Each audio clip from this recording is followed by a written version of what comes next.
中国或许可以在大部分事情上超越美国，但唯有2件事，中国永远也不可能达到美国的水平，甚至连接近的可能性都没有。一是多达97种的性别分类，二则是断层领先的肥胖率。美国的肥胖率有多离谱呢？根据美国疾病控制与预防中心2024年的数据，美国成年人的肥胖率已高达 40%， 也就是说每5个人当中就有2个属于肥胖，而整体超重人群已经高达 70%。 中国人形容一个人发胖常常会用啤酒肚、游泳圈之类的形容词，而美国人的肥胖情况可以用一个词来概括：1米宽的大屁股。2021年，美国制作了一档名为《我的600磅人生》的减肥真人秀，片中登场的肥咖们无一例外都有着一个小山般肥硕的臀部。为了帮他们减重，节目组邀请了医学专家，使尽了各种手段，结果有的人不仅没减下来，反而还在住院期间又胖了50磅。 Put on almost 50 pounds since you arrived instead of losing. And you claim that you're not eating very much? Really?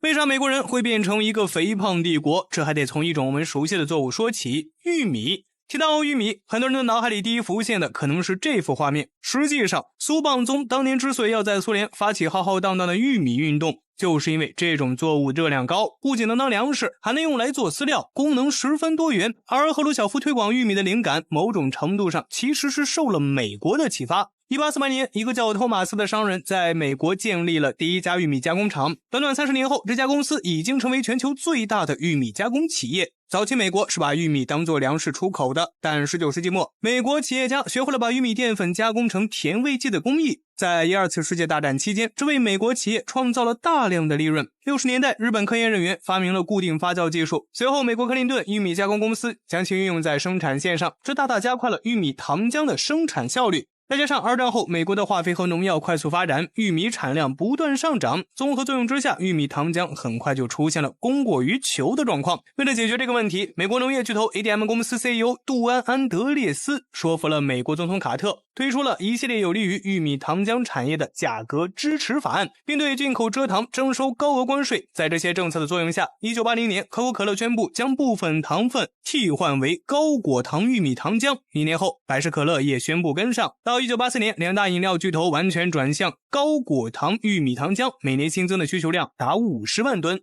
与此同时，冰淇淋、烘焙制品和早餐谷物等市场也逐渐被高果糖玉米糖浆占领。到90年代中期，高果糖玉米糖浆业务贡献的利润已经占到 ADM 公司总利润的 30%。而在这些巨头垄断市场的背后，美国人肥胖的病根也悄然种下。虽然都能让食物变得更甜，但玉米糖浆和传统蔗糖在人体内的代谢过程大有不同。蔗糖进入人体后会被分解为葡萄糖和果糖，葡萄糖可以直接进入血液循环，为身体各处的细胞提供能量，超出身体需求的才会被转化成脂肪储存起来。而果糖只要在肝脏中进行代谢，在分解代谢过程中就产生脂质并堆积在肝脏中。此外，果糖的代谢过程不受胰岛素、瘦素的负反馈调节，人体摄入后不容易产生饱腹感，反而会增加食欲，导致人们越吃越想吃。因此，当高果糖玉米糖浆取代传统蔗糖，成为美国人食品中的主要甜味剂后，美国人的饮食习惯也随之改变，他们逐渐吃得越来越甜，越来越多。到2000年，美国人均年消费玉米糖浆达到为27公斤，而在这其中，除了玉米加工厂商以外，快餐公司也功不可没。画面上这个人名叫戴维·沃勒斯坦，他有2个身份，一是连锁剧院的高管，二是麦当劳的理事会成员。他在经营剧院的时候想了很多办法提高汽水和爆米花的销量，比如买1送1、日常优惠等等，但效果一直不明显。直到有一天，他发现剧院内留下来的薯条盒被顾客舔得干干净净，连一粒盐都没放过。他认为这表明顾客们其实想吃更多，但害怕被人当作贪吃鬼，所以不敢买第2份。于是他改变打法，推出了大桶装的爆米花和2000毫升的超大杯汽水，而价格只比原来略高一点，结果果然大受欢迎。很快，美国的快餐行业就兴起了一阵大的风潮。各种超值套餐开始成为美国工薪阶层的最爱，美国人的体重也跟着一路飙升。从这份耶鲁大学的报表中，我们可以清晰地看到，在1980年之后的20多年里，美国人的平均成人体重指数几乎呈现出直线上升的趋势。而另一个特别的现象就是，红线所代表的低收入人群发胖率要明显高于蓝线所代表的高收入人群。2015年的一份调查显示，美国家庭年均收入低于45000美元人群中，肥胖率达到 35%， 而年收入超过65000美元的人群中，肥胖率只有 25%。为啥越穷的人反而越胖呢？主要有2方面原因。一是因为美国政府为了照顾穷人，设计了一种食品券，无业游民可凭这种券免费领取食物，而这些食物基本都是清一色高糖高热量的工业食品，长期吃这种东西的人很难不发胖。另一个罪魁祸首则是4大粮商，他们垄断了美国的农作物生产，这些大资本家是不可能和你谈什么健康饮食的，怎样利用有限的土地搞出更多的利润才是他们最关心的事情。因此，美国农场的机械化种植和规模化养殖非常发达，更多更快是资本的永恒追求，至于营养口感啥的，那都得往后稍稍。以肉鸡养殖为例，2021年美国共生产 91.31 亿只肉鸡，总产量 2687.5 万吨。在美国养鸡场里，一个孵化器能同时孵化7000枚鸡蛋，平均每只鸡出栏时间为47天，出栏重量能达到 2.93 公斤。以上每项数据都是领先全球的水平，需要精耕细作的蔬菜水果却越来越少，价格越来越高，久而久之，吃素反而成了有一定经济实力的精英阶层才能享受的特权。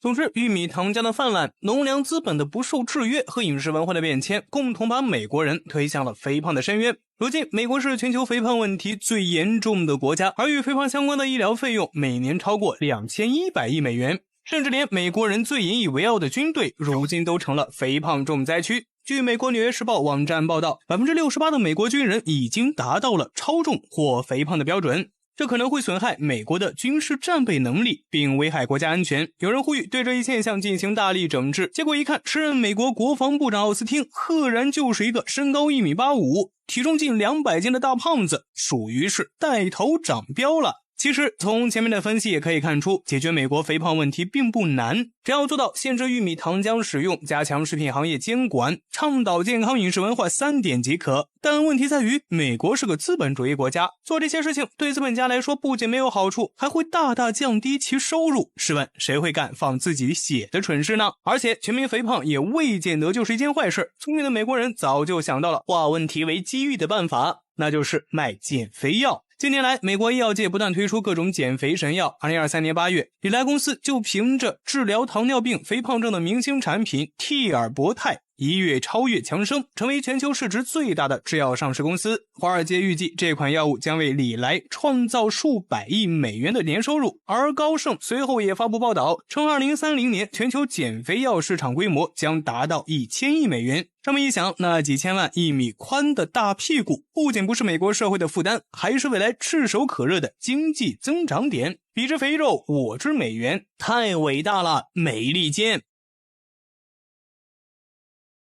在印度，小偷也可以成为民族英雄，甚至可以比高种姓政客更受老百姓的欢迎。在北方邦的坎普尔市，你经常能看到这样的场景：一个皮肤黝黑、身材矮小的小伙叼着老虎钳，爬上歪七扭八的电线杆，然后用嘴咬开电线皮，徒手将其搭在蜘蛛网一般的输电线上。这种让新电工看了发抖、老电工看了沉默的离谱行为，就是印度野生电工的日常——偷电。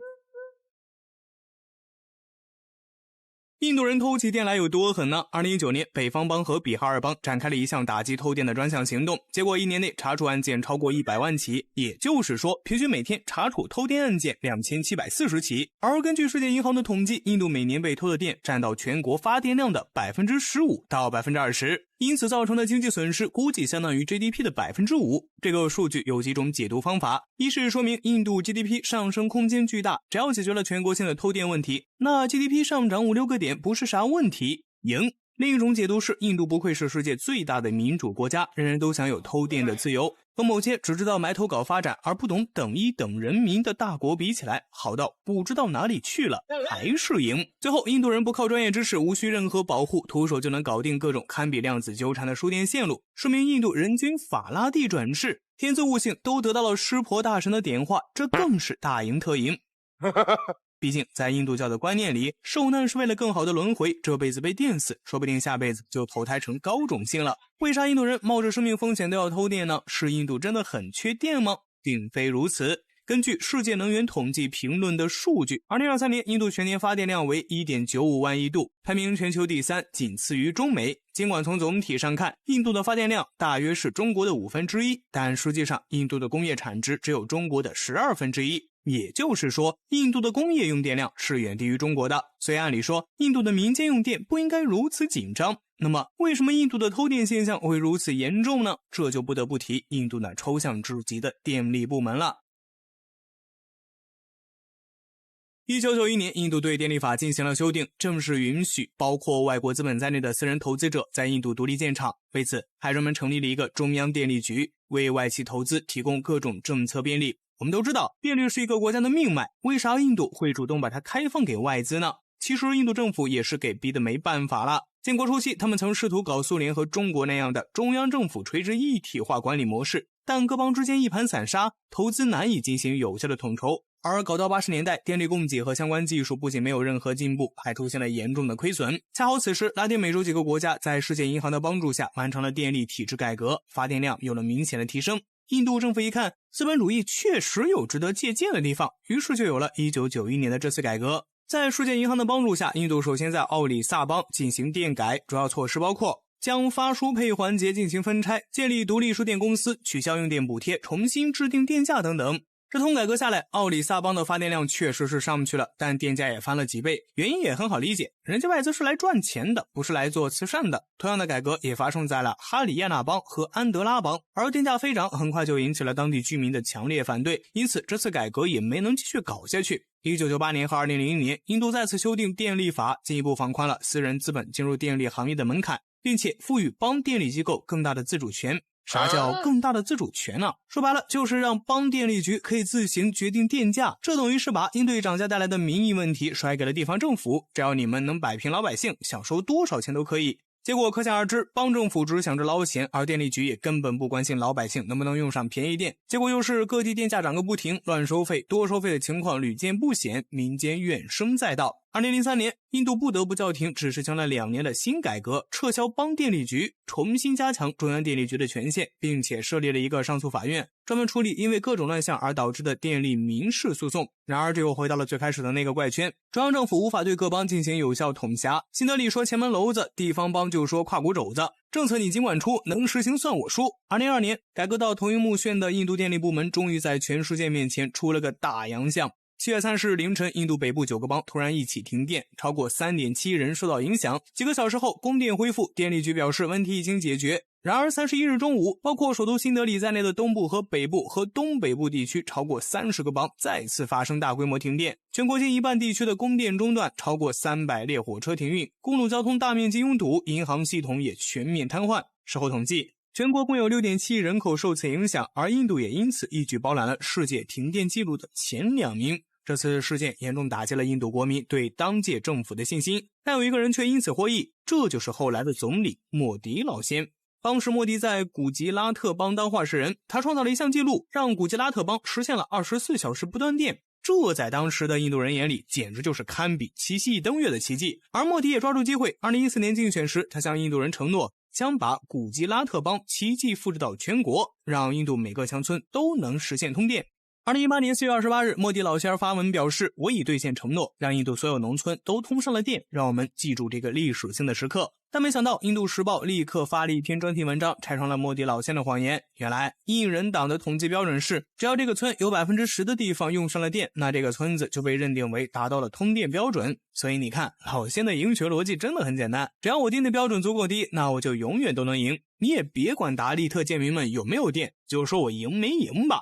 也正因如此，印度的穷苦百姓们对整个供电系统的怨气越来越大。既然政府不能提供公平有效的电力，那就别怪底层三哥不守规矩了。从2000年开始，越来越多的野生电工开始爬上电线杆，用一把老虎钳和一口好牙免费帮人接入户电。2017年，卡塔尔媒体到坎普尔市实地探访，拍摄了一部名为《缺电印度》的纪录片。主角名叫罗哈·辛格，28岁，平日里专门帮坎普尔市的穷人家庭、小工和私人作坊偷电，因此被当地人尊称为现代罗宾汉。这个市总共有270万人，但在电力局登记的只有50万人，其余人无一例外全部是偷电用户。当地电力局为了打击偷电，搞了好几次整街行动，但被派去收电费的官员经常被打得满头是包。而这些底层人之所以会如此愤怒，原因可能正像罗哈辛格所说的那样，我连电都不怕了，还怕电力公司和政府吗？我恨不得把他们绑在电线杆上烧死。